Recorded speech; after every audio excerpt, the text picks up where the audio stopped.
मेरो पर्सेप्सन सम्माननीय प्रधानमन्त्रीज्यूप्रति अलिक फरक छ। म उहाँको आलोचक पनि हो, म प्रशंसक पनि हो। एज अ लिडर म उहाँलाई सम्मान गर्छु। हाम्रो देशको प्रधानमन्त्री हो, हामीले सम्मान गर्नुपर्ने पात्र हो।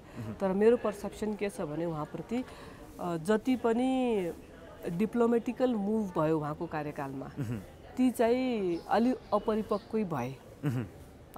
अलिकति डिप्लोमेटिकली कुरा गरेर टुङ्ग्याउन सक्ने विषयवस्तुहरूलाई पनि उहाँले कहिलेकाहीँ प्रोपोगेन्डाको रूपमा युज गर्नुभयो भन्ने मेरो बुझाइरहेको छ। चाहे त्यो नाकाबन्दीको ताकाको कुरा होस्, चाहे चुच्चे नक्सा निकाल्ने बेलाको कुरा होस्, जो सजिलरी हल हुन सक्थ्यो त्यो विषयलाई उहाँले अलिकति डिप्लोमेटिकली परिपक्व डिप्लोमेसीका साथ ह्यान्डल गर्नु भएन भन्ने मेरो उहाँप्रतिको बुझाइ हो। चुच्चे नक्साकै कुरा गर्नुभयो भने उहाँको प्रधानमन्त्रीत्व कालमा त्यो भएको, तर युनानिमस डिसिजन हो त्यो पार्लियामेन्टको युनानिमस डिसिजनबाट त्यो चुच्चे नक्सा पास भएको। नोटमा ल्याउने कुरा थियो, त्यो पनि आएन। अब सिलेबसमा लाने कुरा थियो, त्यो पनि आइरहेको छैन। त्यसैले त्यसले के शङ्का उब्जाउँछ भने उहाँको डिसिजन जो उहाँले गर्नुभयो मियर पपुलिजमका लागि थियो कि प्रचारका लागि मात्रै थियो कि असली राष्ट्रवाद थियो, त्यो त अब इतिहासले पुष्टि गर्दै जाने नै हो। र अहिले आएर एउटा डिप्लोमेटिक नोट पनि उहाँहरूले पठाउनु भएन। दुई देशले हाम्रो भूमिलाई व्यापारिक नाकाको रूपमा युज गर्दाखेरि एउटा डिप्लोमेटिक नोट त राष्ट्र प्रमुखले सरकारले पठाउनु पर्थ्यो, त्यो गएन। अब उहाँले यो आसन्न आफ्ना भ्रमणहरूलाई ध्यानमा राखेर गर्नु भएन भन्ने तर्क त दिनु होला, तर एउटा डिप्लोमेटिक नोट चाहिँ पठाउनु पर्थ्यो। हामी यसलाई अग्री गर्दैनौँ भनेर आफ्नो स्ट्यान्ड चाहिँ नेपालले राख्नु पर्थ्यो। त्यहाँनिर चुक भयो कि भन्ने मेरो बुझाइ छ। अब उहाँ प्रधानमन्त्री हुनुहुन्छ, गर्ने उहाँले नै हो, हाम्रो प्रतिनिधित्व उहाँले गर्ने हो नि त। जसरी तपाईँले अपरिपक्वता भइरह्यो प्रधानमन्त्रीमा भनिरहँदाखेरि र तपाईँहरूले 10 वर्ष जनयुद्धपछि ल्याएको गणतन्त्रमा यही प्रधानमन्त्री यस्तै प्रधानमन्त्रीका लागि गणतन्त्र गर्नुभएको थियो अथवा त्यो युद्ध गर्नुभएको थियो? युद्ध त पुरा भएन नि। युद्ध त 12 बुँदे समझदारीमा आयो। न उनीहरू जिते न हामीहरू जिते। त्यसपछि गएर सम्झौता भएको। युद्ध समग्र रूपमा सम्पन्न भएको भए त सिचुएसन धेरै फरक हुन्थ्यो। अब यो 12 बुँदे समझदारी पछिको यात्रा हो र हामीले गणतन्त्र प्राप्त गऱ्यौँ। 10 वर्ष जनयुद्धको बलमै हो यो गणतन्त्र प्राप्त भएको। जति पनि अहिले हामीले उपलब्धिहरू प्राप्त गरेका छौँ, कोही मानोस् या नमानोस्, एज अ माओवादी आई डोन्ट केयर, कोही मान्छे मान्दैन, तर त्यो सबै परिवर्तनहरू जनयुद्धका कारण भएको हो भन्ने मेरो पुरजोर तर्क छ र त्यो सत्य पनि हो। र अब यस्तो आयो उस्तो आयो भनेर जो भइरहेको छ, कुनै व्यक्तिले गल्ती गर्यो भन्दैमा गणतन्त्रलाई खराब भन्ने जो टेन्डेन्सी सुरु भएको छ, त्यो टेन्डेन्सी राम्रो होइन। त्यो बिल्कुल राम्रो होइन। गणतन्त्र 10 वर्षमा कति मौका, स्टेबिलिटी कति भयो त्यो पनि हामीले हेर्नु पर्यो। इकोनोमिक स्टेटस हाम्रो हेर्नु पर्यो। अरू अन्तर्राष्ट्रिय लेभलमा आर्थिक बदलाव कसरी भयो त्यो पनि हामीले हेर्नु पर्यो। केही पनि भएन त देशमा भन्ने कुरा त हुँदै होइन। महिलाहरूको स्थिति हेर्नुहोस्, दलितको स्थिति हेर्नुहोस्। अहिले चाहिँ हामी एलडिसी ग्रेजुएट हुँदैछौँ। ऋण माग्ने देशबाट ऋण तिर्न सक्ने देशमा हामी उक्लिँदैछौँ। यी राम्रा पक्षहरू पनि त छन्। यस्तो पक्षहरूलाई चाहिँ पूर्णतः नजरअन्दाज गर्ने हो। खराब साथीहरू आउनुभयो, खराब केही कामहरू भए, उजागर पनि त भए। घुस लियो अरे नेताहरूले, घुस लियो, त्यो उजागर पनि त भयो, लुकेन नि। कानुनको दायरामा ल्याउने प्रयास पनि त भइरहेको छ। त्यसैले गणतन्त्रका राम्रा पाटाहरूलाई पनि हेर्नु पर्यो। यही गर्नलाई गणतन्त्र ल्याएको हो भन्ने जो तपाईँको प्रश्न हो, योभन्दा राम्रो गर्नलाई ल्याएको हो र गणतन्त्रको विकल्प गणतन्त्रै हो। तर तपाईँले राम्रोको लागि गणतन्त्र ल्यायो भन्दा पनि तपाईँहरूलाई पनि एक किसिमले 64मा नेपाली जनताले राम्रो भोट दिएर जिताएका थिए, तर तपाईँहरू पनि त सफल हुन त सक्नु भएन नि त। तपाईँहरू त हार त खानुभयो नि, होइन र? हार त खायौँ त। अब तपाईँ सदनमा आइसकेपछि, पार्लियामेन्टेरियन पोलिटिक्समा आइसकेपछि तपाईँ त गणितको खेल हुन्छ भन्ने कुरा बुझ्नमा माओवादीले कमजोरी गर्यो। पहिलो संविधान सभा ताका जो संविधान लेखियो त्यसको कम्प्यारिजन जो संविधान जारी भयो त्योसँग गर्नु पर्यो। हामी हुँदाखेरि कस्तो लेखिँदै थियो र हामी कमजोर भइसकेपछि कस्तो लेखियो, त्यहाँनिर मूल्याङ्कन गर्नुभयो भनेपछि जादुको छडी माओवादीले धेरै गर्छ भन्ने अपेक्षा पब्लिकले राखेकै हो। हामीले पनि अब नयाँ थियौँ, धेरै कोसिस हामीले पनि केही पोलिटिकल अपरिपक्वता त हामीले पनि देखायौँ। त्यो राजीनामा नदिई नहुने के थियो, त्यो खैर त्यो समीक्षाका विषयहरू छन्। त्यहाँ केही पोलिटिकल अपरिपक्वता हामीले पार्लिमेन्टेरियन पोलिटिकल अपरिपक्वता हाम्रो के रह्यो। अहिले तपाईँहरूले हाम्रो पार्लिमेन्टेरियन पर्फर्मेन्स हेर्नुभयो भने हामी चाहिँ पहिलाभन्दा परिपक्व पर्फर्मेन्स गरिरहेछौँ भन्ने कुरा स्पष्टै देखिन्छ। त्यो कमजोरी भयो। तर माओवादी कमजोर हुँदा त महिलाको अधिकार कमजोर हुँदो रहेछ, दलितको अधिकार कमजोर हुँदो रहेछ। हामी 32 सिटे प्रतिनिधि सभामा छौँ, राष्ट्रिय सभामा केही सिटहरू छ भन्दाखेरि आउँदो रहेछ त बहुविवाहको ड्राफ्ट। त्यसैले अब पब्लिकले के पनि बुझ्नु पर्यो भने माओवादी कमजोर हुँदाखेरि उहाँको आफ्नो अधिकार पनि कमजोर हुँदो रहेछ भन्ने माओवादीले पनि पब्लिकलाई भनेपछि अहिले तपाईँहरूलाई भित्रैदेखि लाग्यो भने त हामी कमजोर छौँ जस्तो। अब कमजोर छौँ त, सिट सङ्ख्या हेर्ने हो भने त कमजोर छ। एजेन्डा वाइज त हामी कमजोर छैन। नेपालको पोलिटिकल पार्टीहरूमा अफिसियल एजेन्डाहरू तपाईँ हेर्नुभयो भने सबभन्दा वैज्ञानिक जनहितका एजेन्डा कुन पार्टीसँग छन् भनेपछि त्यो माओवादी पार्टीसँग। Agenda wise we are not कमजोर, तर पार्लियामेन्टरी पोलिटिक्समा नम्बर वाइज हामी कमजोर छौँ। त्यसो भए अहिले चाहिँ क्रान्ति गर्न आवश्यक चाहिँ किन पर्यो? जस्तो कि प्रचण्डजीले भन्नुभयो हामी क्रान्तिमा जान्छौँ भन्ने हुन्थ्यो। अब चाहिँ क्रान्ति जान आवश्यक चाहिँ किन त? किनकि जो पोलिटिकल पार्टीहरूले पावरमा हुनुहुन्छ उहाँहरूले जनहितको काम गर्न सक्नु भएन। 2/3 बलियो सरकार छ। अनि क्रान्तिले चाहिँ हुन्छ के? क्रान्तिले बदलाव आउँछ। बदलाव भनेपछि फेरि जङ्गल छिर्ने हो? क्रान्तिका स्वरूपहरू हुन्छन्। अब जङ्गलै छिर्नुपर्ने बाध्यता आयो भनेपछि not a new thing for us, होइन? झन् एक्सपिरियन्स प्राप्त छ, उहिले जस्तो दुःख नपाउँला। किनकि अब त थाहा छ नि त, अब एउटा एक्सपिरियन्स त हामीलाई भइसक्यो। जङ्गलै पस्नु पर्यो भनेपछि त अब झन् एक्सपिरियन्सका साथ पसिन्छ। तर अहिले त्यो सिचुएसन छैन, होइन? सिचुएसन हुनु पर्यो नि त, हर चिजको लागि सिचुएसन हुनु पर्यो, वस्तुगत परिस्थितिहरू तयार हुनु पर्यो। अहिले त्यो परिस्थिति छैन। अहिले पार्लियामेन्टले भ्याउँछौँ हामी। तर तपाईँहरूको अलिकति अनौठो छ क्या, जस्तो कि तपाईँहरूले आफूले घोडा पाल्नुहुन्न तर घोडा चढ्न चाहनुहुन्छ क्या। कहिले कसलाई ल्याउनुहुन्छ फेरि मुटमुटाव हुन्छ, कहिले कोसँग जानुहुन्छ फेरि त्यसैमा मनमुटाव हुन्छ। किन यो गर्दै हुनुहुन्छ? नेपाली जनतालाई किन अन्ड्योलमा पार्दै हुनुहुन्छ तपाईँहरू? यो बुझाइ कस्तो भयो भने हामी घोडा चढ्यौँ भन्ने बुझाइ भयो के। हाम्रो बुझाइ के छ भने हामी नजानेर अर्कालाई कानेकुरी बोक्यौँ। त्यो कुरा त रिसेन्टली सम्पन्न भएको उपनिर्वाचनले देखायो। जब हामी एक्लै लड्छौँ भने रिसेन्टली सम्पन्न भएको सोभि निर्वाचनले देखायो हाम्रो पर्फर्मेन्स त धेरै राम्रो आयो। त्यसले हामीलाई के बोध गरायो भने हामीलाई अहिलेसम्म के लागिरहेको थियो, हामीलाई तपाईँलाई सबलाई के लागिरहेको थियो भने माओवादी चाहिँ कहिले योसँग मिल्छ र आफ्नो उल्लु सिधा गरेको छ, कहिले उसँग मिलेको छ र आफ्नो स्वार्थ होइन। हामीलाई लाग्ने भन्दा त्यो देखिएको कुरा हो नि त। त्यो कहिलेकाहीँ जो देखिन्छ त्यो हुँदैन, होइन? सबै आँखो देखा सच हुन्छ भन्ने हुँदैन। भएको के हो भने हामीले पो काँदेकुरी बोकेका रहेछौँ र अब माओवादीले काँदेकुरी बोक्दैन। अब माओवादी आफ्नै खुट्टामा उम्बिन्छ र अगाडि बढ्छ र प्रचण्ड कमरेडले भनेको जस्तो क्रान्ति आफ्नै बलबुतामा सम्पन्न गर्छ। तर जसरी अहिले फेरि विप्लवजी पनि एक किसिमले अब समाइज हुने कुरा छ। त्यहाँ केही समय अगाडि फेरि जसरी बाबुराम भट्टराईजीहरूको कुरा थियो, जनार्दन शरणजीको अहिले पनि विवाद नै छ। यी कुराहरू चाहिँ के हुन् खासमा? सत्यता के हो नेपाली जनताले बुझ्ने हिसाबमा भन्नु होइन? अब सबै माओवादीहरू घटकहरू एक ठाउँमा आउनु पर्यो भन्ने हाम्रो पार्टीको अफिसियल लाइन नै हो।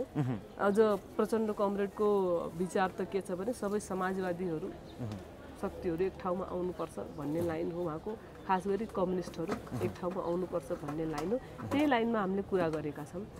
अब फुटेर गएर पनि साथीहरूले केही त गर्न सक्नु भएको छैन भनेपछि एकै ठाउँमा आउँ, मिलेर काम गर्नु। तर अझै पनि फुटको सङ्घारमा हो कि भन्छन् क्या नेपाली जनताले? अबै पनि फुट्यो भने त यो त अनि एउटा सिसा फुट्यो भने जोडिन्न भने जस्तो फेरि पनि फुट्यो भने त फेरि नजोडिने होला। अहिलेसम्म त्यो त देखिएको छैन। अब यस्तो हो, कोही छोडेर जान्छ भने जाला, जान सक्छ। तर माओवादी पार्टी फुटेर माओवादीको भविष्य रहँदैन भन्ने माओवादीले बुझिसकेको छ। भनेपछि अब फुट्यो भने माओवादी पतनमा जान्छ सिधा रूपमा भन्नुपर्छ। माओवादी पार्टी फुट्दैन हजुर। किन फुट्दैन भनेपछि कुनै अर्को कार्यक्रम हुनु पर्यो। जो अहिले हाम्रो योजना र कार्यक्रम छ, हाम्रो रणनीति छ, हाम्रो कार्यनीति छ, त्योभन्दा फरक केही हो भने अलग्गै गएर गर्नु पर्यो। त्योभन्दा फरक छैन भने किन जाने अलग? अलग जानलाई त केही विषयवस्तु हुनु पर्यो नि। एउटा त त्यो छैन। दोस्रो कुरा, माओवादी एउटा जीवन्त पार्टीभित्र अन्तरसङ्घर्षहरू चल्छन्। यो तपाईँहरूलाई न्युज बनाउँदा सायद नयाँ नयाँ पात्रहरू आउँछन् र तपाईँहरूलाई अनौठो लाग्छ। हामी त ह्याबिचुअल भइसकेका छौँ। हामी त कहिलेदेखि ह्याबिचुअल भयौँ भनेपछि जनयुद्धको सुरुवातदेखि भयो। जनयुद्ध लड्ने कि नलड्ने भन्दै हाम्रो पार्टी फुट्या हो। त्यसपछि हामी जनयुद्ध लड्ने एकातिर लाग्यौँ, नलड्ने एकातिर भयो। त्यसपछि आउँदै जाँदा जनयुद्धको बिचमा पनि बाबुरामजीको अन्तरसङ्घर्षको कुराहरू आए, फरक विचारको कुराहरू आए। पछि आएर विप्लवजीहरू वैद्य सरहरू फुटेर जानुभयो, बाबुरामजीहरू जानुभयो होइन। फेरि कोही फर्किन्छन्, कोही फर्के, कोही गए। अन्त मेरो त भनाइ के छ भने कसैलाई यहाँ अलिकति सफोकेटिङ फिलिङ भइरहेको छ भने बरु बिदा लिने, 2-4 वर्ष घुमेर आउने। फर्केर यहीँ आउँछ भने नफुट्ने, फर्केर गएर के अद्भुत के अलग गर्नु छ भने कन्भिन्स गर्ने हामी पनि जान्छौँ होइन भने अहिलेसम्म के देख्यो भने प्रचण्डले जे गरिरहेछन् ठिकै गरिरहेछन् कि 4 वर्ष घुमेर आएर तफरी गरेर आएर त फेरि प्रचण्डकै पार्टीमा आइरहेछन् सबै। त्यसले गर्दाखेरि अहिलेसम्म हाम्रो बुझाइ र तथ्य प्रमाणित के छ भने प्रचण्डले जे गरिराख्नु भएको छ ठिक गरिराख्नु भएको छ। अहिले पनि प्रचण्डले जे गरिराख्नु भएको छ ठिक गरिराख्नु भएको छ। तपाईँले सायद प्रभाकर सरको कुरा गर्नुभयो होला, उहाँले पनि थाई कमिटीकै मिटिङमा कुरा राख्दाखेरि मैले प्रचण्डको विकल्प खोजेको छैन भनिराख्नु भएको छ। मेरा केही असमझदारीहरू छन् प्रचण्ड कमरेडसँग भनेर उहाँले सेन्टर यहाँ राख्नु नै भएको छ। अब तपाईँ जस्ता पत्रकारहरू आउनुहुन्छ, यसो 2-4 क्यामेरा लगाएर बोलो बोलो भन्नुहुन्छ र बोलिदिनुहुन्छ, ल माओवादी पार्टीभित्र के न छ भनेर फेरि चाहिँ त्यो भाइरल हुन्छ। हुन त मिडियाले पनि आफ्नो काम गर्नुपर्ने हुन्छ होला। त्यसैले माओवादी पार्टी फुट्ने कुरा अहिले छैन।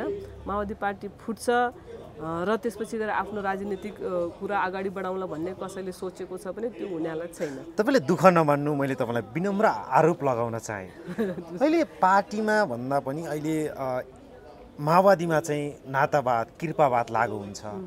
आफ्नो नातागोता भयो भने चाहिँ पद प्रतिष्ठान पाइन्छ, अरूलाई चाहिँ चान्स छैन भन्ने जस्ता आरोप लगाउँछन्।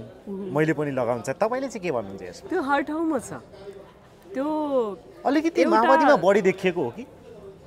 त्यसो होइन, त्यो हर ठाउँमा छ। एउटा क्रान्तिकारी पार्टीमा त्यो हुनु हुँदैन भन्ने हाम्रो मनसा हुनु बिल्कुल जायज कुरा हो। त्यो पोलिटिक्समा मात्रै छैन, त्यो हर ठाउँमा छ। तपाईँको जुन मिडियाको तपाईँको ओनर होला उसको छोरा कुनै न कुनै एक्जिक्युटिभ पोस्टमा तपाईँको अफिसमा हुन्छ। डक्टरको छोरा डक्टर हुन्छ, लयरको छोरा लयर हुन्छ, पोलिटिसियनको छोरा पोलिटिसियन हुन्छ। हर ठाउँमा नेपोटिजम छ। त्यो छ भने अब हामीले अहिले हाम्रो के अरे ओलीबाको सालो भनेर त्यसै भनिरहेको छैनौँ त, त्यो त एउटा मिमै भनेको छ होइन। नेपोटिजम हर सेक्टरमा छ र यसलाई हर सेक्टरबाट एराडिकेट गर्नुपर्छ। तर फेरि हाइलाइट केलाई गरिन्छ भने पोलिटिसियनहरूको कुरालाई गरिन्छ कि पोलिटिसियनका बच्चाहरूले अवसर पाए, पोलिटिसियनको छोरा भए बापत अवसर पाए कि उसले केही न केही योगदान गरेको छ हो, त्यहाँ पनि त बहस हुनु पर्यो। त्यो पनि त बहसको मुद्दा हुनु पर्यो। एमालेमा पनि त्यस्तो होला, कङ्ग्रेसमा होला। सब अब देउबाजीको छोरा पोलिटिक्समा छैन, तर उसले चाहिँ आफ्नो बाबाको आफ्नो मम्मीको पोलिटिकल पावरको इन्फ्लुएन्स प्रयोग गरेर काम गरिरहेछ भन्ने त न्युज त तपाईँहरूकै सबभन्दा उच्च स्तरीय पत्रकारहरूले बनाए। त्यसैले नेपोटिजम एउटा रोग हो, त्यो हर सेक्टरमा छ, not even in politics, everywhere छ, सबै ठाउँमा छ। त्यो सबै ठाउँबाट हटाउनुपर्छ। तर तपाईँहरूले के गरिदिनुहुन्छ भने हाइलाइट चाहिँ खालि पोलिटिक्सलाई गरिदिनुहुन्छ र सारा नातावाद कृपावादको टेन्डर चाहिँ पोलिटिसियनहरूलाई दिइदिनु भएको छ होइन। त्यो देखिएको कुराहरू र सामाजिक सञ्जालका चर्चाका विषयहरू पनि हुन्। नेपाली जनताले पनि त्यो देखेको कुरालाई मैले उठान गरे हो। अलिकति सीमाकै विषयमा जाउँ हामी। जसरी तपाईँहरूले भनौँ अथवा अहिलेका शीर्षस्थ नेताहरूले राजालाई आरोप लगाइरहेका छन्, सीमा सुरक्षा चाहिँ झोलामा पैसा ल्याएर सीमा बेचेका हुन्, कालापानी बेचेका हुन्, सम्झौता गरेका हुन् भन्छन्। तर आम विश्लेषकहरूले अहिले के भनिरहेका छन् भने 2053 सालमै सन्धि सम्झौता भएकै बेलामा लिपुले क्लिम्पी अधुरा बेचेर घर बनाएका हुन्, नेताले घर बनाएका हुन्, ठुल्ठुला नेताले घर बनाइरहेका छन् भन्छ। यसलाई चाहिँ तपाईँ के भन्नुहुन्छ? होइन, मैले त के भन्छु भने डिप्लोमेटिक कमजोरीहरू हाम्रो राजाकै पालादेखि भएको हो। त्यसलाई पोलिटिसियनहरूले अधिकतम सुधार गर्ने कोसिस गर्नु पर्थ्यो, त्यहाँनिर चुक भएको हो होइन। राजाको राष्ट्रवाद र नेपालीको राष्ट्रवाद फरक हो। उसले देशलाई भोग्छ, उसका लागि देश एक भोग्य सामग्री हो, तर जनताका लागि देश आमा हो। हाम्रो त पर्सपेक्टिभै फरक छ, नेसनको पर्सपेक्टिभै हाम्रो फरक भइसकेपछि त कमजोरीहरू जहाँ जहाँ भइरहेको थियो त्यहाँ सच्याउनु पर्थ्यो। पोलिटिक्समा हाम्रो नेपाली पोलिटिक्समा छिमेकीहरूको इन्फ्लुएन्स आजभन्दा 7-8 वर्ष अधिकदेखि कस्तो थियो भन्ने तपाईँहरूलाई थाहा छ। राजदूतका घर जान्थे हाम्रा नेताहरू, राजदूत बसेको ठाउँमा हाम्रो नेताहरूको गाडी जान्थ्यो। आज त्यो ठाउँबाट नेपाली पोलिटिक्सले आफूलाई माथि उठाएको कुरा पनि सत्य हो, तर त्यति बेला भएका कमजोरीहरू अहिले आएर चाहिँ अलि बढी कमजोरीबाट गल्तीमा परिणत भएका छन्। तर यो भनिरहँदा बिचौलियाहरू मध्यरातमा मन्त्री प्रधानमन्त्रीको घरसम्म पुगेको पनि त अवस्था छ नि अहिले। अब राजदूतको रिप्लेसमेन्ट बिचौलिया भएको हो भनेर भन्न मिल्छ कि मिल्दैन यहाँ, होइन? अब रिप्लेसमेन्टहरू त भइरहेको छ। पोलिटिसियनले आफूलाई कस्तो प्रवृत्तिका व्यक्तिहरूबाट टाढा राख्ने भन्ने कुरा त त्यो स्वविवेकको कुरा पनि होला। र भेटघाट गरिहाल्यो भने पनि यसरी भेटघाट गरिदिनुहुन्छ कि छेकेको जालले के अरे फाटेको जालले छेके पनि छर्लङ्गै देखेको भन्ने गरी उहाँहरूको भेटघाट हुन्छ। र अहिलेको इन्फर्मेसन एन्ड टेक्नोलोजीको जमानामा चाहिँ केही कुरा लुक्ने छिप्नेवाला त छैन। जे भेटघाट गरे पनि पोलिटिसियनले जोसँग गरे नि जस्तो भेटघाट गरे पनि राष्ट्रको हित चाहिँ सर्वोपरि हुनु पर्यो। त्यहाँनिर पोलिटिसियनहरू चुक्दैछन्। त्यो चुकेको हुनाले यहाँ सबै कुरा गडबड भइरहेको छ। त्यसो भए मलाई सिधा रूपमा भनिदिनुहोस् न त, लिपुलेक लिम्पियोदुरा कालापानी नेपालको हो कि होइन? हो, हाम्रो यसमा के डाउट छ र? उसले कब्जा गरेको भन्नेमा पनि कुनै डाउट छैन। त्यो त हिस्ट्री हेर्ने होइन। अनि कब्जा गर्यो भन्दैमा 18 वर्षदेखि गणतन्त्रै छ, तपाईँहरूकै नेताहरू प्रधानमन्त्री हुनुहुन्छ, तपाईँकै अध्यक्ष पनि 3 चोटि प्रधानमन्त्री बनिसक्नुभयो। यति धेरै हुँदा चाहिँ सीमाको विषयमा अथवा सीमा सुरक्षा गर्नुपर्छ, सीमा फर्काउनुपर्छ कब्जा गरेको सीमा भन्ने चाहिँ किन दिमागमा नआएको होला? दिमागमा नआएको होइन, प्रयत्नै भएन भनेर कसैले भन्छ भने म त्योसँग पनि सहमत हुन सक्दिनँ। होइन, सुन्नु न, मैले एउटा आरोप लगाउन चाहेँ। जसरी प्रचण्डजी नै भारत जाँदाखेरि मुर्रा भैँसी ल्याउनु भन्दा आफ्नो सीमा फिर्ता ल्याएको भए कस्तो वाह हुन्थ्यो। त्यो त्यति सजिलो भइदिए भए त ल्याइहाल्थे नि, होइन? सजिलरी कब्जा होइन, तपाईँले अघि भन्नुभएको थियो नि, हामी संवाद गर्दै अगाडि के भन्नुभएको थियो भने सामान्य कुराले सल्टिने कुराहरू किन यति धेरै विवादमा ल्याउँदैछन् भन्नुहुन्थ्यो क्या तपाईँले। अब त्यो मुर्रा ल्याउनु भन्दा त बरु सीमा नै ल्याइदिएको भए राम्रो। अब हामीले अस्तित्व दुबईको को साथी आउनु भएको थियो र उहाँलाई हात्ती दिम, अब उसले म हात्ती लाग्दिनँ हिमालय लग्छु भनेर दिन्थ्यौँ त हामी? त्यो होइन नि त। त्यो मेटाफरहरू कहाँ युज गर्छन् र यो विषयवस्तुको तपाईँ त मिडिया हो, तपाईँले त सही जवाब जनतासम्म पुर्याउने हो, होइन? तपाईँलाई भ्युज चाहियो भनेर ट्विस्ट गरेर क्वेसन गर्दाखेरि अलिकति रमाइलो आन्सर म पनि दिदिउँला, केही लाक्स भ्यू आउला, तर त्यसले हाम्रो के हुन्छ भने पब्लिकलाई सही इन्फर्मेसन त जान्दैन। हाम्रो दायित्व तपाईँ र मेरो अहिले आम्ने सामने बस्दाखेरि हाम्रो दायित्व त के भयो भने पब्लिकलाई इन्फर्म गर्नु पर्यो। तपाईँको क्वेसन के रह्यो भनेपछि तेरै पार्टीको प्रधानमन्त्री हुँदाखेरि पनि किन पहल भएन, किन आएन भन्दाखेरि आएन, त्यो रिजल्ट हो। कोसिस भएन भन्ने कुरा पनि हेर्नु पर्यो। हामी त सही तरिकाले विश्लेषण गर्नुपर्ने हुन्छ नि त। कोसिसै भएन त, कोसिस भएको हर बेलामा। हिजो अस्ति मात्रै मैले आज बिहानै आउँदाखेरि पनि एउटा भिडियो आइरहेको थियो, नरेन्द्र मोदीजी बोलिराख्नु भएको थियो, हामी सीमाको विवादको बारेमा पनि चर्चा गर्छौँ। त्यो त्यसै त बोल्या होइन नि त। हामीले त्यो एजेन्डा एन्डोर्स गराएको हुनाले उहाँ बोल्नुभयो भनेपछि हामीले एजेन्डा एन्डोर्स गराएको छैन। तपाईँ प्रदीप ग्यावाली परराष्ट्र मन्त्री हुनुहुन्थ्यो, उहाँले म्याप जारी गर्ने बेलामा एउटा डिप्लोमेटिक नोट पठाउनु भएको छ, होइन? त्यो एमालेका साथी हो, काहीँ गर्दैन भन्ने त मैले भनेको छैन। पोलिटिकल लिडरहरूले अप्रोच चाहिँ नगरेको, एजेन्डै एन्डोर्स नगरेको भन्ने होइन, गरेको छ। तर अब कतिपय कुराहरू हामीले डिप्लोमेटिकली सल्टाउनु पर्ने हुन्छ। जो डिप्लोमेटिकली सल्टाउन सकिन्छ त्यो डिप्लोमेटिकली सल्टाउँ भन्ने न हो। र अहिले पनि एज अ नेबर तपाईँ त नेबर चेन्ज गर्न सक्नुहुन्न, तपाईँ अरू सब चेन्ज गर्न सक्नुहुन्छ, तपाईँ आफ्नो पडोसी चेन्ज गर्न सक्नुहुन्न। हामी पनि चाइना र इन्डियालाई चेन्ज गर्न सक्दैन, न उनले हामीलाई सक्छन् भनेपछि हामीले त धेरै यो अर्थ रौन्जेलसम्म त हामी सँगै बस्नु छ। त्यसो भएपछि कसरी बस्ने त? सौहार्दपूर्ण वातावरण क्रिएट गरेर बस्ने कि फेरि दोहोरो हो? उहाँहरूले पनि, मैले अस्ति सदनमा बोल्ने बेला पनि भनेको छु, उहाँहरूको पनि उत्तिकै भूमिका हुन्छ कि हामीसँग एज अ छिमेकी उहाँहरूले पनि राम्रो सम्बन्ध राख्नुपर्ने हुन्छ। यो एकहोरो हुँदैन। र हामी त शान्तिप्रिय देशका मान्छे हौँ, बुद्ध जन्मेका देशका मान्छे, त्यसैले हाम्रो प्रायोरिटी के हुन्छ भने संवादै हुन्छ, संवादै गर्ने हो। हामीले संवादलाई नै फेरि प्रायोरिटी। तपाईँले यो भनिरहँदा नेपाली जनताले तपाईँमाथि प्रश्न उठाउला नि त, यदि छिमेकी हो भन्दैमा आफ्नो सिमानाको विषयमै नबोल्ने भन्ने त हुँदैन भन्ने होला नि त। नबोल्या त को छ त? तपाईँ त मसँग इन्टरभ्यू किन लिइराख्नु भएको छ नि, म बोले भनेर लिइराख्नु भएको छ। नबोल्या छैन। सबै पोलिटिकल पार्टीका मान्छेहरू सीमा एन्क्रोच हुँदाखेरि अक्रस द पार्टी लाइन आउँदा बोल्छन्। अब हाम्रो जनताको अपेक्षा के छ भनेपछि आवाज, यो अतिक्रमणको शिकार यो नयाँ घटना होइन हाम्रो लागि। हामी त इन्डो चाइना वारदेखि नै एन्क्रोचमेन्टको शिकार भइरहेका छौँ। पटक पटक आन्दोलन पनि हुन्छन्, पटक पटक कुराकानी पनि उठ्छन्, तर कमजोर राज्यको, कमजोर नागरिकको अनुभूति काठमाडौँका बासिन्दाले गर्न सक्दैनन्। तर बर्डरमा बस्ने, चाहे त सुदूरपश्चिमको बर्डरमा होस् या देशको अन्य कुनै भागको बर्डरमा बस्ने जनता होस्, उसलाई गहिरो गरियो अनुभूति हुन्छ बेला बेलामा कि हामी कमजोर राज्यका कमजोर नागरिक हौँ।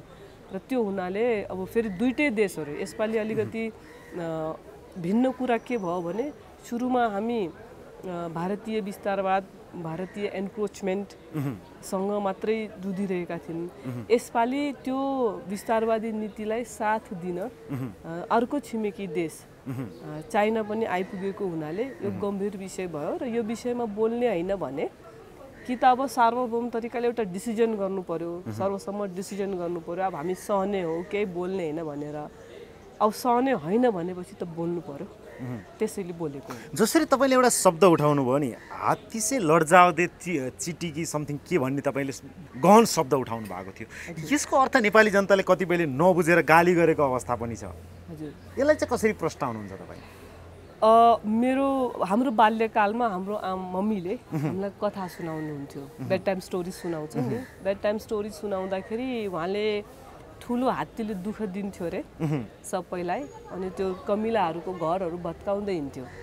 अनि कमिलाहरूले धेरै रिक्वेस्ट गरे अरे हात्तीलाई, हाम्रो घर नभत्काइदिए भन्दाखेरि अब उसलाई त्यो आफ्नो साइजको दम्भ, ताकतको दम्भ थियो र उसले त्यो रिक्वेस्ट मानेन। पछि कमिलाहरूले स्ट्राटेजिकली एउटा स्ट्राटेजी बनाएर हात्तीलाई चाहिँ मारिदिए। यो कमिला र हात्तीमा कुनै पात्र राख्नु पर्यो भने अहिलेको परिवेशमा त्यो अब मैले एउटा मेटाफर युज गरेको हो।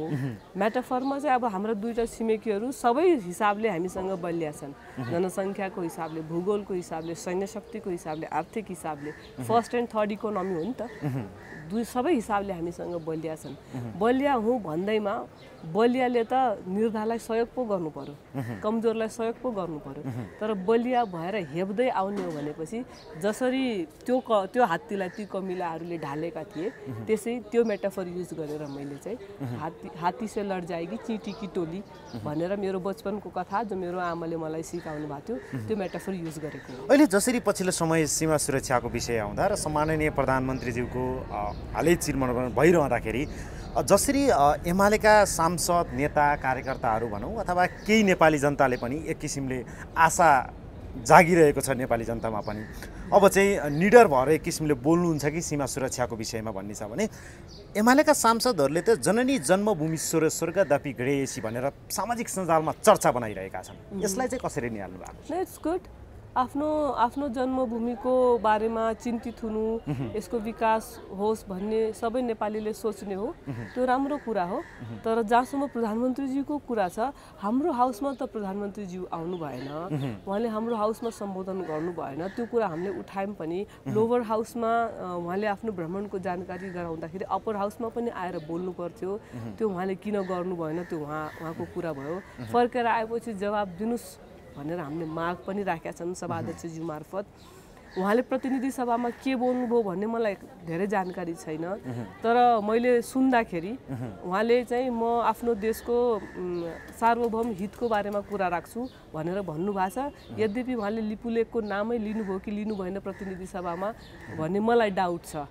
मैले उहाँको त्यो न्युजहरू सुन्दाखेरि उहाँले त्यो भूमिको जो अतिक्रमित भूमि छ त्यसको नाम चाहिँ प्रतिनिधि सभामा लिनु भएको छैन। उहाँले चाहिँ म चाहिँ चीन जाँदाखेरि आफ्नो देशको हितको कुरा राख्छु भनेर भन्नुभएको छ। अनि हामीले अपेक्षा राखेका छौँ उहाँ जाने दिन हाम्रो हाउसमा त आउनु भएन, तर हाम्रो हाउसमा बोल्ने साथीहरू सबैले दलगत रूपमा बोल्दाखेरि हामीले अपेक्षा के राखेका छौँ भनेपछि दुईटै देशका प्रधानमन्त्रीहरू त्यहाँ भेट हुने बेलामा उहाँले चाहिँ हामीलाई चाहिँ यो विषयले चाहिँ हामी वी आर नट ह्याप्पी, हामी चाहिँ यो सहँदैनौँ भन्नेसम्मको कुरा गरेर आउनुहुन्छ भन्ने अपेक्षा चाहिँ हामीले प्रधानमन्त्रीज्यूबाट राखेको उठाएको छ। रिजल्ट पनि त्यसरी आओस्, तपाईँको क्वेसन पनि त त्यो जमिन पनि फिर्ता आओस् भन्ने हो नि त। विभिन्न उपायहरू सुजाता कोइरालाले एकचोटि उपाय दिनुभएको थियो, हामी लिजमा दिउँ भनेर पनि त उपाय त विभिन्न उपायहरू निकालौँ भनेर बोल्दै नबोलेको होइन। अब छिमेकीसँग कुरा गर्दै जाने कुरा हो। फेरि नेपाल र भारतको मात्रै हो र चीनसँग पनि त हाम्रो डिस्प्युट छ, चीन र भारतको पनि त डिस्प्युट छ। इस्टतिर जाँदाखेरि उसको जमिन चाइनाले कब्जा गरेको छैन भारतको, तपाईँ अमेरिका र क्यानाडाको डिस्प्युट छैन, ट्रम्पले भित्तो लगाइदेऊ भन्छन् भनेपछि डिस्प्युट त हर छिमेकीसँग हर छिमेकीको देखिन्छ। अब उता गाजामा त्यत्रो लडाइँ भइहाल्यो, डिस्प्युट त छ, त्यही जमिनकै डिस्प्युट हो नि। अब त्यो गाजाको लेभलमा जाने कि डिप्लोमेटिकली गर्ने त्यो त अब हामीले सिचुएसन कस्तो क्रिएट गर्छौँ भन्नेमा भर पर्छ। त्यसैले हामीले जिम्मेवार छिमेकीको हैसियतले हामीले के गर्ने भनेपछि कुरा राख्ने, कुरै नराख्ने भन्ने हुँदैन। यहाँ त कस्तो हुन्छ भने कुरा राख्यो भने तिमीहरू सक्दैनौ, आजका भोलि रिजल्ट आउने कुरा पनि होइन। यो हामी छलफल गर्दै जाने कुरा हो, तुरन्त रिजल्ट आउने कुरा पनि होइन। रिजल्ट ओरिएन्टेड हुने गरी छलफललाई बढावा दिनु पर्यो। हाम्रो नेपाल सरकारले र नेपाली पक्षले रिजल्ट आउने गरी विषयवस्तुलाई छुटाउनु भएन, एन्डोर्स गरिराख्नु पर्यो भन्ने तर्क हो मेरो।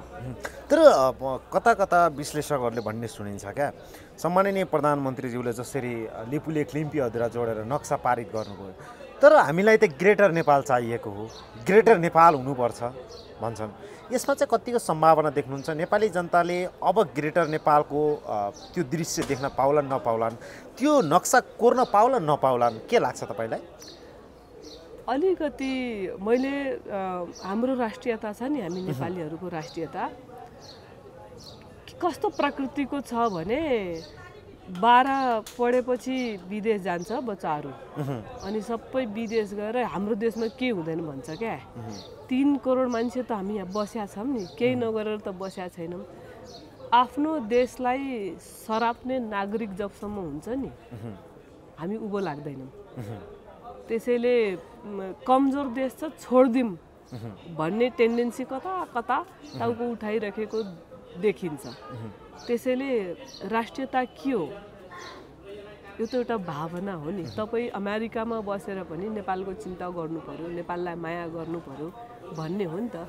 तर हाम्रो कस्तो भइरहेको छ भनेपछि सिमानामा हाम्रो बोर्डर सिक्युरिटी फोर्सेस छ र अस्ति केही वर्ष अगाडि कञ्चनपुरमा गौतम भन्ने एउटा युवाको गोली लागेर हत्या भयो, इन्डियन फोर्सले गोली हानेर हत्या भयो। त्यो हो नि त राष्ट्रवाद।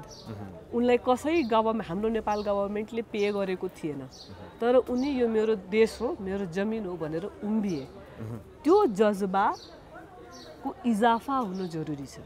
जो जज्बा गौतमको थियो त्यो जज्बाको इजाफा हुन जरुरी छ। यहाँ इजाफा केमा भइरहेको छ भने, बढोत्तरी केमा भइरहेको छ भने यसमा केही काम लागेन, यो देश केही कामले जब जेनेरेट हुँदैन, फिजिकल डेभलपमेन्ट हुँदैन, राम्रो इन्फ्रास्ट्रक्चर छैन, त्यसैले यो देश ठिक छैन, म हिँडेँ भन्ने जो बनिरहेको छ नि, यो गलत भइरहेको छ। त्यसैले कुन जज्बालाई हामीले बढावा दिने, मिडियाले पनि कुन जज्बालाई बढावा दिने, होइन, पोलिटिसियनहरूले पनि कुन जज्बालाई बढावा, कमजोरी छ। जब जेनेरेट त अमेरिकामा पनि भइरहेको छैन, यहाँ पनि भइरहेको छैन। के गरेर जब जेनेरेट गर्ने भन्ने विषयमा छलफल हुने, मेरो क्वेसन रेज गरिदिने तर आन्सरको खोजी नगर्ने, खोज्नु पनि परेको छैन, क्वेसन रेज गरौँ हिँडो, जो यो प्रवृत्ति भइरहेको छ यसबाट चाहिँ हामीले बस्नुपर्ने हुन्छ। र नेपाली जनता टलरेन्स लेभल धेरै हाई छ। नेपाली जनताको यति टलरेन्स लेभल हाई भएको पब्लिक मैले अरू देशमा देखेको छैन। असाध्य अद्भुत टलरेन्स लेभल। त्यसमा चाहिँ अब हाम्रो मिलेर बसेको समाजको पनि होला, त्यो पनि छ। र एक्सपेरिमेन्ट पनि हामीले धेरै गरिसक्यौँ नेपालमा। के गरेनन्? 10 वर्ष जनयुद्ध लड्यौँ, कर्मचारीको प्रधानमन्त्री बनायौँ, गठबन्धनको प्रधानमन्त्री बनायौँ। हामीले सबै प्रकारका एक्सपेरिमेन्टहरू पनि पोलिटिक्समा गरेर देखिसकेका छौँ।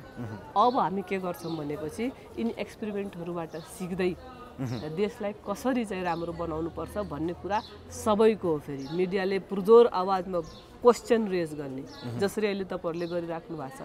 अहिले चाहिँ मिडियाको भूमिका राम्रो लाग्छ मलाई। क्वेसन रेज गर्छ, पिएमलाई क्वेसन सोध्छ, यो तपाईँले जवाब दिनुहोस् भन्छ मिनिस्टरहरूलाई सोधिरहेको छ, अरूलाई सरकारवाला सबैलाई सोधिरहेको छ, तपाईँहरूले देखाइदिनु भएको छ। त्यो त्यस्तै काम जति पोजिटिभली तपाईँहरूले गर्नुभएको छ त्यति पोजिटिभली अलिकति पोजिटिभ एटिट्युडका साथ सबैले गऱ्यौँ भने हामी निष्कर्ष निकाल्छौँ। धेरै कमजोर पनि आफूलाई हामीले ठान्नु हुँदैन। अब यो त पिएमको चीनको भ्रमणको विषयमा नि हामी केही चर्चा गऱ्यौँ। अब चाहिँ जसरी भारत भ्रमण पनि जाँदै हुनुहुन्छ, सम्भवतः यही महिना अन्तिम पनि हुनुहुन्छ, अब भदौ लाग्न गइगयो, उहाँको त्यो भ्रमणले चाहिँ कतिको प्रभाव पार्ला सिमानाको विषयमा? उहाँले कसरी कुरा राख्नुहुन्छ भन्नेमा पनि भर पर्ला। हाम्रो अपेक्षा के छ भने अहिले नेपालको प्रतिनिधित्व व्यक्तिगत रूपमा हामी ओलीजीलाई मन पराउँदैनौँ त्यो सेकेन्ड्री कुरा हो, तर उहाँले चाहिँ इन्डिया जाँदाखेरि त नेपालको प्राइम मिनिस्टरको हैसियतले जानुहुन्छ, नेपाली जनताको रिप्रेजेन्टेटिभको रूपमा जानुहुन्छ र हामीले उहाँबाट अपेक्षा के राखेका छौँ भने उहाँले यो विषयमा गम्भीरतापूर्वक कुरा राख्नुहुन्छ भन्ने अपेक्षा राखेका छौँ। उहाँले फेरि लोवर हाउसमा सायद त्यो भन्नु पनि भएको छ, उहाँको पार्टीबाट फेरि जुन तरिकाले प्रचार भइरहेको छ उहाँले राख्नुहुन्छ भन्ने मैले अपेक्षा लिएकी छु। अब राख्नु भएन भनेपछि नेपाली जनताले गर्ला नि त हिसाब किताब। अब हामी संवादको अन्तिममा छौँ। निकै महत्त्वपूर्ण संवाद गर्न पाइयो, जसरी सीमा सुरक्षादेखि लिएर अबको राजनीतिक पेरिफेरी। अन्तिममा नेपाली जनतालाई केही आह्वान गर्न चाहनुहुन्छ अथवा केही भन्न चाहनुहुन्छ? होइन, अब नेपाली जनताले बनाएको देश हो यो नेपाल, हामी सबैको देश हो। सबैले दुःख गरेर यो देश बनाइरहेका छौँ, मेहनत गरिरहेका छौँ। हाम्रो सिमाना मिचिएकोमा हाम्रो सार्वभौम भौगोलिकताको विषयमा सबै नेपाली जनता एक ठाउँमा छन्, सबै पोलिटिकल पार्टीहरू पनि एक ठाउँमा छन्। धैर्यताका साथ संवादको बाटोमा हामी अगाडि बढिरहेका छौँ। धैर्य नै राख्नुपर्छ, संवादबाटै अगाडि बढाउनुपर्छ। उत्तेजित हामी कोही पनि हुनु हुँदैन र आफ्नो देशको अखण्डताको पक्षमा त सबै नेपाली जनता हुनुहुन्छ, रहिरहनुहुन्छ भन्ने मेरो अपेक्षा छ। हस्, धेरै धेरै धन्यवाद। हामी आभारी छौँ। धन्यवाद।